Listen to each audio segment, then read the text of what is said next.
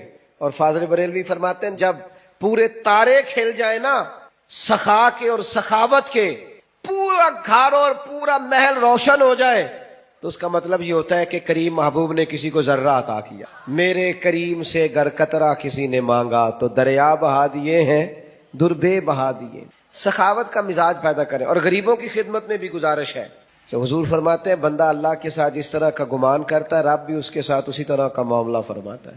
سخاوت کا مزاج تو پیدا کریں. حضور نے فرمایا بندہ دل کا غنی ہوتا ہے، آپ ارادہ تو کریں کہ یا اللہ تو دے میں تیرے بندوں میں بانٹوں گا.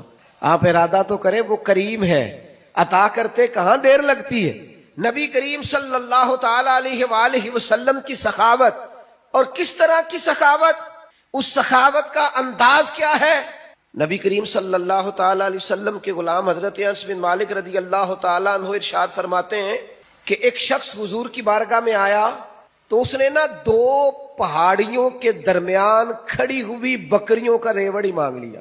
تو یہ حضور کا دربار ہے نا، محبوب نے بھی سارا ہی عطا کر دیا، سارا ہی دے دیا کریم محبوب نے. اب وہ دیہاتی آدمی تھا، گاؤں جا کے نا اپنے حساب سے اعلان کر رہا ہے. ہر آدمی کا اعلان کرنے کا سٹائل بھی اپنا ہوتا ہے نا. وہ اپنے گاؤں جا کے اپنے حساب سے اعلان کرتا ہے، کہتا ہے سارے مدینے چلے جاؤ، حضور تو اتنا دیتے ہیں کہ غربت کا ڈر ہی دور ہو جاتا ہے، سارے چلے جاؤ مدینہ منورہ. محبوب تو یوں بانٹتے ہیں. اور میرے دوست سخاوت کہاں سے شروع کرنی ہے. حضور نے فرمایا 2 کا کھانا 3 کھا لیا کرو، اور 3 کا 4 کے لیے کافی ہے، اور 4 کا 5 کے لیے. آپ مزاج تو بنائیں بانٹنے کا، ارادہ تو کریں دینے کا. پھر دیکھیں اللہ تعالیٰ کیا انداز اختیار کرتا ہے. آپ مجھ سے ناراض نہ ہوئیے گا، ویسے جس آدمی کے پاس پیسے آتے ہیں نا وہ سب سے پہلے گاؤں چھوڑتا ہے، وہ محلہ چھوڑتا ہے جس محلے میں وہ رہتا ہوتا ہے. اس لیے کہ اب دائیں بائیں آگے پیچھے ہوتے ہیں ماڑے بندے، اور اسے وہاں جانا بڑا ضروری لگتا ہے جہاں کوٹھیاں ہی کوٹھیاں ہوں، محل ہی مال ہو، بنگلے ہی بنگلے ہوں. وہ چونکہ پرانا محلہ ہی یاد نہیں رہتا، ٹوٹی سڑک ہی وہ میرے گاؤں کا غریب دہقاں سڑک کے بننے پہ تھا کیوں پریشان، جب اس کے بچے شہر کو جا کر کبھی نہ لوٹے تو لوگ سمجھے. یہ کبھی کبھی ایسا ہوتا ہے کہ اللہ نے عطا کیا ہے تو چاہیے یہ تھا کہ تو دائیں بائیں آگے پیچھے بانٹتا. تو جا کے بیٹھی امیروں میں کیا، چلے جائیں، کوئی حرج نہیں، کوئی منع نہیں. لیکن ان لوگوں کو بھی تو یاد رکھیں جو آپ کے ساتھ بسا کرتے تھے، رہا کرتے تھے، وقت گزارتے تھے. ان کے لیے بھی تو اپنے دل میں طبیعت کے اندر گنجائش پیدا کریں. میرے عزیز رسول اللہ بانٹتے، نبی پاک عطا کرتے. اور فاضل بریلوی فرماتے ہیں ہاتھ جس سمت اٹھا غنی کر دیا. حضور نے جس کو دیا ہے نا اسے بھی دینے والا ہی بنا دیا. تو نبی کریم صلی اللہ تعالی علیہ وآلہ وسلم کی یہ ادا. پھر ایک اور بات، کبھی کبھی نا لوگ ہم سے کچھ ایسی چیزوں کا مطالبہ بھی کرتے ہیں جو بظاہر ہمارے لیے مشکل ہوتی ہیں. میں آپ کو صحیح بتاتا ہوں، ان کاموں کو بعض اوقات طبیعت نہیں چاہ رہی ہوتی، اور بظاہر ایسا محسوس ہو رہا ہوتا ہے کہ یار یہ کام جو ہے نا یہ ٹھیک نہیں. آپ تم نہ وقت دیکھ رہے ہیں، نہ آپ ماحول دیکھ رہے ہیں، نہ موسم دیکھ رہے ہیں. وہ بعض اوقات ایسے مطالبات کر دیے جاتے ہیں جو ٹھیک نہیں ہوتے. لیکن میرے محبوب کے اخلاق عالیہ کا یہ بھی کمال ہے کہ حضور نہ ہمیشہ کوشش کرتے تھے آنے والے کی دلجوئی کر دی جائے. چلے اگر اس نے بے موسمی بات کر دی ہے تو یہاں سے ہی رنگ تھوڑا بدل لیا جائے. نبی پاک علیہ السلام جب فجر کی نماز پڑھ کے نکلتے نا تو حضرت انس بن مالک رضی اللہ تعالیٰ عنہ ارشاد فرماتے ہیں کہ مدینہ منورہ کے غلام اور لونڈیاں نا اپنے پیالوں میں پانی لے کے آتی تو پانی آگے کرتی کہ اس میں اپنا ہاتھ ڈبو دے. بخاری مسلم میں سیاستہ میں آپ کو حدیثیں ملیں گی. یعنی ان کا عقیدہ تھا کہ محبوب ہاتھ لگا دیں گے تو متبرک ہو جائے گا. اور حضور بھی امت کو یہ درس دے رہے ہیں اس عمل سے کہ واقعہ اس میں تبرک ہوتا ہے. نبی پاک کے دست مبارک سے لگی ہوئی شے متبرک ہوتی. نبی کریم صلی اللہ تعالی علیہ وسلم اپنا ہاتھ مبارک رکھ دیتے, ان کے لیے تبرک ہو جاتا, وہ گھروں کو لے جاتے. اب کبھی کبھی کیا ہوتا, جاڑے کی ٹھنڈی صبح یعنی سردیوں کی ٹھنڈی صبح, ان کو عادت پڑی ہوئی ہے صبح پانی لے کے آنے کی, ٹھٹھرتا ہوا پانی, فجر کا وقت, سردی کا ٹائم, لیکن وہ غلام لا کے پیالے جیسے ہی آگے کرتے, حضرت انس بن مالک فرماتے ہیں میں سیدہ آمنہ کے لال پہ قربان جاؤں, کبھی ہاتھ پیچھے نہیں کیا, فوراً ہاتھ ڈبو دیتے. محبوب دل جوئی کرتے, کرم نوازی کرتے, عطائیں کرتے. محبوب کریم صلی اللہ تعالی علیہ وسلم نے کبھی ہاتھ پیچھے نہیں کیا. انہوں نے موسم نہیں دیکھا, وہ سردی میں لے آئے, پر یہ کریم ہے نا, اور دروازہ کریم سے کبھی کوئی خالی گیا ہی نہیں. ہاتھ جس سمت اٹھا غنی کر دیا, موج بحر سخاوت پہ لاکھوں سلام, محبوب پاک علیہ السلام عطا کر دیتے. او یارو, ہو سکتا ہے کبھی کوئی بے موسم حکم اماں دے ہی دیتی ہو, کبھی کوئی ایسی بات ابا جی کر دیتے ہوں جو آپ کی طبیعت کے مطابق سوٹ نہ کرتی ہو سکتا ہے کبھی گھر والے کوئی ایسی بات کریں جو برداشت کے قابل وقتی طور پر نہ ہو. لیکن یہ دیکھو نا میرے نبی کا اخلاق, یہ دیکھو نا حضور کا انداز. میلاد منانے والوں, محبوب کے نام پر نعرے لگانے والوں, اپنے مزاجوں میں وہ کشادگی بھی پیدا کرو. ہو سکتا ہے کچھ لوگ ایسا بھی کام کریں جو بظاہر طبیعت کے مطابق نہ ہو, پر کہنا ہم اس رسول کے ماننے والے ہیں جو ہمیشہ دلوں کا سہارا بنا کر